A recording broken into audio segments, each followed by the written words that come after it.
ပြောပြမယ်အကြောင်းအရာတစ်ခုကဒီငါးများလောကမှာဒီ casting ဘိုင်းမှာပေါ့နော်အယုတ်ပြတဲ့နေရာမှာအရန်ဟော့နေကြတော့လေအယုတ်တွေကိုဒီချိန်မှာဝယ်ရဈေးလည်းကြီးတယ်တန်ဖိုးလည်းများတယ်တရုတ်ကိုတောင်းကြော်တယ်ဖြစ်နေနော်အဲ့တော့ပြောချင်တာကကို့မှာအင်ဟမ်းပေါ့သုံးလက်စအယုတ်တရုတ်အဟောင်းရှိနေမယ်အဲ့အဟောင်းကပြတ်သွားလို့တောက်ဟိုတခုချုံရွံ့သွားလို့ဂျိတ်ကိုပြန်ဖြုတ်သိမ်းလာပြီးတော့ rubber အရင်နဲ့ကိုတိုင်းမူနဲ့ကူးပြီးတော့မှ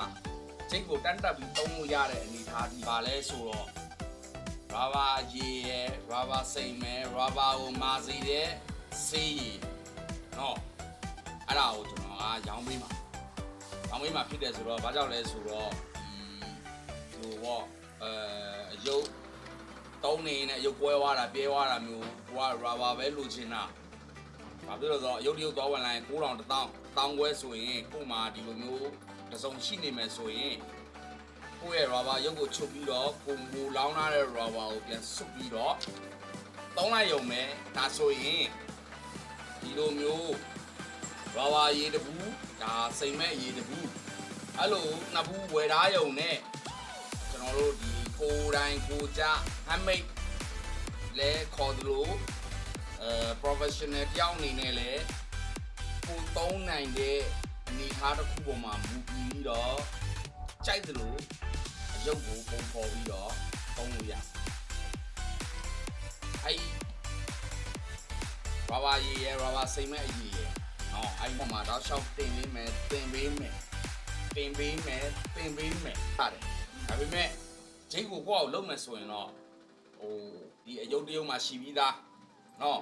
ဒီ rubber ပဲသုံးတော့မယ်ဆိုရင်ကျွန်တော်စီကနေဒီလိုတစ်စုံဝယ်လို့ရမယ်အဲ့တစ်စုံမှာဘာပါမလဲဆိုတော့မိုးနော်အဓိကမိုးကဘာလဲဆိုတော့အယုတ်မိုးပါအယုတ်မိုးကဟိုပြောင်းမိတာတယ်အဲ့ဒီမိုးမှာကိုယ့်ကိုဘာဘာရီနဲ့ကွန်ပေါင်းလေးလုပ်ပြီးတာနဲ့ခဲသွားတာနဲ့တန်းသုံးရုံပဲเนาะနေသမားတွေနေမှာရှိတဲ့လူတွေစီးဝယ်ဖို့အရန်ခက်ခဲဖြစ်တယ်ကားတွေတင်ရခတ်နေတယ်အောက်ကိစ္စမရှိဘူးဒီရာဘာရီတစ်စုံလာဝယ်ထားလိုက်မူလေးဝယ်ထားလိုက်ဒါဆိုလို့ရှိရင်ကို့မှာရှိတဲ့ဂျိတ်ကိုပဲတန်းတန်းရှင်းရှင်းဖြစ်အောင်လုပ်ပြန်ပြီးတော့ဖိုင်းရှာကြီးကပြန်ဖိုင်းဒီစုံငယ်ကလေးပြန်တက်ဆရာရှိရတက်ပြီးရင်ဒီဂျိတ်နဲ့ပြန်သုံးလို့ရအဲ့လောက်ဒီလွယ်ကူသွားမယ်ရိုးရှင်းသွားမယ်ငွေကြေးကုန်ကြတက်တာသွားမယ်ဟောအဲ့ဒါကိုကျွန်တော်တောင်းပေးမယ်ဒါကတော့ပထမပိုက်ပေါ့ဒုတိယပိုက်ပြမယ်နော်